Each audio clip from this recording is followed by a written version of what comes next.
Welcome to Indonesia. Aduh, sebuah hasil yang Sangat sebenarnya menyesakkan. bisa dihindari karena kita di babak di menit-menit awal kita punya 3 peluang, tapi Emas lagi.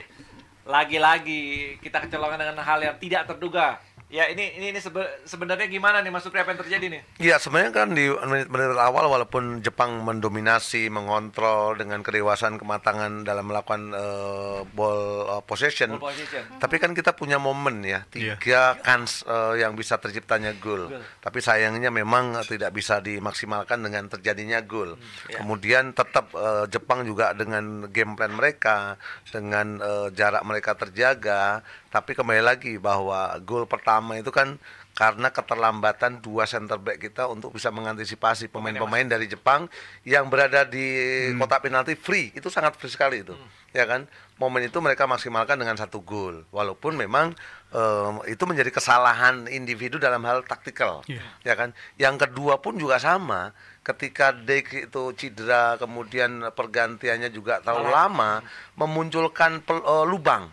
Walaupun Yakob sedikit dimainkan agak turun, tapi antisipasi dari Yakob yang tidak maksimal, kemudian muncul lagi permasalahan dan 2 gol mereka ciptakan untuk Jepang. Ini Jepang sedikit saja memanfaatkan peluang Ya, Indonesia bisa ya. akhir dengan 2 gol. Zal, gimana Zal? Ya, gua rasa sih udah jadi habit ya. Gue yakin Jebret Tim juga masih ingat pertandingan-pertandingan sebelumnya yang mana kita setiap 10 menit pertama kayak pas lawan Arab Saudi dan Australia, kita selalu bisa startnya tuh bagus banget, bisa dibilang bagus banget. Start kita cepat, bikin peluang, bahkan kalau dibilang peluang paling emas dibandingkan pertandingan Arab dan juga Australia, gue ngeliat pertandingan lawan Jepang ini peluang kita jauh lebih emas lagi gitu. Peluang tadi itu 3 udah bagus banget di 10 menit pertama. Tapi lagi-lagi end product masih jadi masalah bagi timnas kita, dan gue agak menyayangkan tadi lebih ke gol yang kedua sih ya. Yang gol kedua tuh bener-bener kita dipertontonkan. Emang kayaknya secara asumsi kita nggak expect ada pemain yang cedera di babak pertama, tapi tadi respon setelah Kevin Dix udah ngasih kode dia udah nggak bisa main, itu kayak antisipasi kita untuk menyiapkan pemain juga kurang siap. Dan tadi bisa dilihat ada pemain yang langsung sprint di pinggir lapangan setelah Dix cedera, dan nyatanya mereka juga belum segera masuk juga sampai akhirnya tadi pas kita kebobolan itu keadaannya kita 10 pemain tadi ya. Kevin Dix udah nggak ada di lapangan, dan Sakep Sayuri tadi yang udah disampaikan sama Bung Supri juga, selain ada antisipasi yang salah dari dia, gua rasa dia juga nggak expect langsung ambil peran itu juga gitu. Seketika dia harus main lebih mundur, mengantisipasi Mitoma yang tadi space udah terlalu besar juga buat dia, dan gua rasa 2-0 emang Jepang udah memanfaatkan peluang sih. Tadi Bang Valen udah nyinggung Jepangnya udah siuman gitu. Setelah 10 menit startnya buruk, mereka udah nyadar lagi, dan itu udah game mereka banget kalau gue bilang. Oke. Sekarang kita ke Bekasi dulu ya Jebret Tim. Sebelum kita bahas lebih lanjut, silakan. Ada peluang, Mas Budi gimana lihat permainan di babak pertama tadi? Ada peluang-peluang yang cukup bagus sebenarnya, tapi gimana? Ya, itulah sepak bola ya. Jadi seharusnya peluang yang sekecil apapun kita harus maksimalkan. Ya. Karena mungkin kita sudah ada peluang yang seharusnya gol. Ya. Seharusnya, apalagi yang 1 lawan 1 tadi itu harusnya sudah bikin gol. Ketika kita bikin gol, permainan sudah berbeda. Gitu. Tapi sebenarnya kalau kita lihat di babak awal tadi keterangan pemain kayaknya cukup tenang ya. Cukup tenang pemain kita tadi tuh sampai di menit-menit ke-30 masih oke banget sebenarnya. Iya. Kita emang yang ke gol kita, yang kita kena gol itu kita terlalu ngepres ke depan. Oke. Terlalu terbuka. Oke. Jadi Jepang itu ditekan di daerahnya dia, dia nggak panik sama sekali. Iya, iya. Jadi kalau yang saya lihat 45 menit unit 3 menit ya, itu hanya long 1 kali Jepang itu. Selebihnya dia main di bawah. Itu senjata Jepang memang seperti itu. Memang kalau main di depan dengan senjata yang kita yang tiki-taka. Tiki-taka, Mas. Lo protes lagi. Tiki-taka. Kayak gitu, itu emang menyusahkan pemain belakang. Oke. Nah, Abang? Ya. Apa kabar? How are you? I'm a little bit sad. Oh, you're a little But bit you know, sad. Tapi karena ini lagi live, saya ngomong sedikit. Boleh, Bang. Bahwa gue bilang kalau peluang bagus tuh 1 peluang 24 karat. Oke. Tapi kalau komentator luar tuh bilang namanya Hollywood chances. Jadi peluang Hollywood, peluang mahal. Kita punya 3 peluang mahal yang sayangnya tidak tereksekusi. 1 one on one, Orat Mangun. 1 Dix tadi kasih crossing Glaser, tidak bisa strike atau Orat Mangun. Dan yang ketiga tadi ada dari sisi kanan lo juga. Nah Jepang adalah lawan yang tadi mungkin belum on. Pas awal ya. Sehingga itulah sebenarnya momen kita untuk ngagetin mereka. Ditambah sudah mulai agresif. Mitoma bikin kartu kuning. Pelatihnya juga protes. Biasanya Jepang nggak kayak gitu. Artinya mereka sudah under pressure. But they are not crack under pressure. Mereka nggak jadi jelek pada saat di bawah tekanan. Malah kita ketika kita sudah punya peluang demi peluang.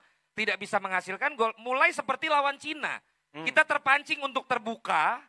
Dan kita tidak siap saat mereka kembali melakukan serangan balik dengan rapih. Gol pertama jelas kita lihat tadi lolos dari perangkap offside. Betul. Gol kedua itu memang gokil. Itu namanya gerakan ninja.